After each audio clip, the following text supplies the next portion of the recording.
All right, so I'm running water here, and you're seeing a lot of bubbles coming out, and it's coming out of the drain. There you go, see that? So the water's building up, and then the air comes out. So what you need is a totally clear drain to get that nice water flow going down and into your drain system. So this is what the underside of a sink looks like. You've got the metal parts are the hot and cold, left and right, and then your P-trap is your drain. The plastic stuff is not under pressure here because your drain works on gravity, on physics, on the properties of water.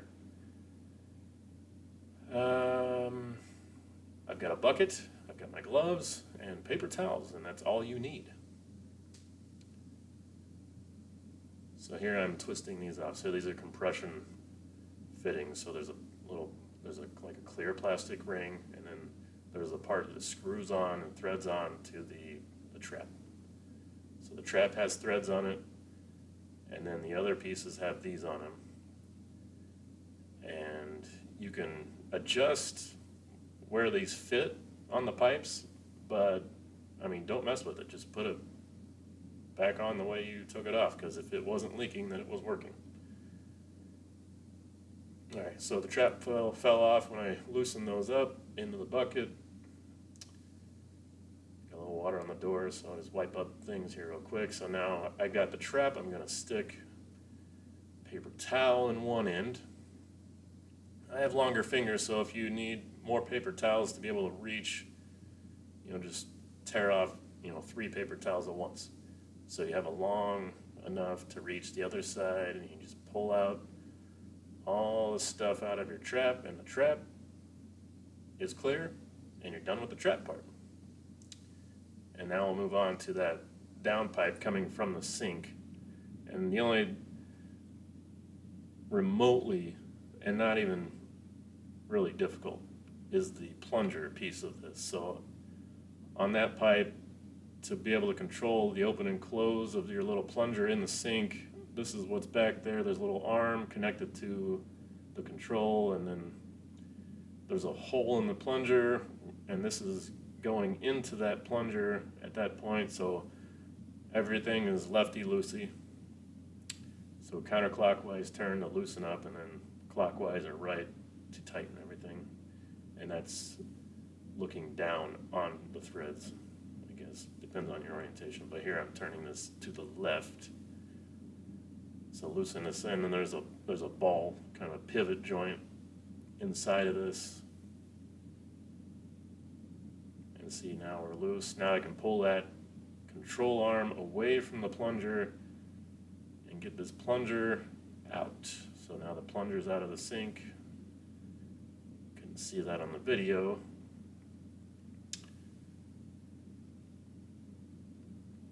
Alright, so reset the camera, and I'm going to show you this plunger. And the plunger I'm going to just wipe down with the paper towels. And let's see, it should show up here in a second. I can see myself getting it.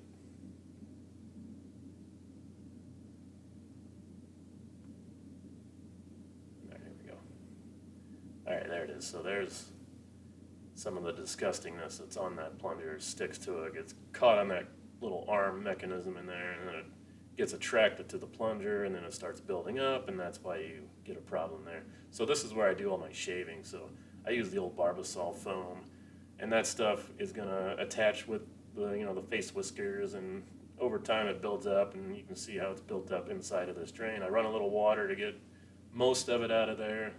Of course, have your bucket underneath. All right, so that got a lot of it out of there into the bucket, and I'm gonna finish it off by jamming paper towels in to that pipe from the top. And I've got a pretty good bundle of paper towels. I've got the select size Bounty, so like 3 of those. So I'm jamming that in there, and it's, not a ball obviously, but thick enough to where it's going to hit the sides. So I'm able to push that down, and then you just need something like a stick or whatever. I'm using a Clorox toilet bowl cleaner wand. So Just gonna jam that down. Wait until you see this.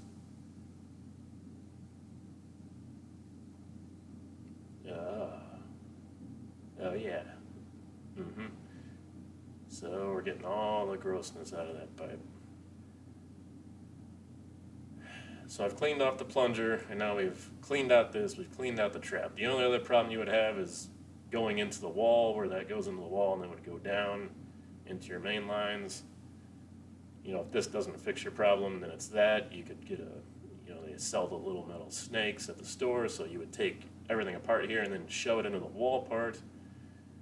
And at that point, if that didn't fix your problem, then you would be calling a professional. But by doing this yourself like this, you're going to save yourself $400 or $500 on a plumber coming out to do a ridiculously simple fix. And all it's costing us is 5 cents in paper towels. Alright, so we've got everything cleaned up. And again, when you're shoving that paper towel down, make sure the arm control for the plunger is out of your way, backed out of there. And all he did with that was twist off the connector to the pipe. So now I'm going to show you how clear this is. Oh, look how clean that is. Brand new. Okay, ready to put the trap on, ready to put the plunger in, and then test it out. There you go. There's everything that came out of it. That's why we weren't draining well. Alright, so this plunger is, see how that has two different sides? I'm putting that, see the side where the hole is? I want that pointing towards that control mechanism. You may have trouble, you can adjust the control arm, but you want it to be towards the back oriented so you're not grabbing anything that comes down that sink all the time, starting your collection of goo. So I put that towards the back. Now I'm with one hand on the top with the plunger in hand. The left hand has the control mechanism. I'm just lining the hole up. Test it by moving your plunger up and down inside of the sink, and if that's moving your control arm, then it's connected. And then simply tighten that up, and your plunger's back on. And you can test that again with the doodad that you pull up and down to open and close the plunger, make sure that's working. So I've got it closed now, making sure that worked. And now when you tighten these, here I'm screwing the back first. The back one's always the one if you don't want to cross thread. So you're avoiding cross threads. You should thread very smooth and easy. So the back one's the one, if you have a problem, you might have a problem with. So don't do the top one first, or the straight shoot. It's that short one that you always have a problem with. So, and there, it's just hand tight. Hand tight, the compression fitting will make it work, and then I'm going to pour water down the sink and show you, open the plunger, boom, and that water goes right through, nice and easy. Another fix. Thanks.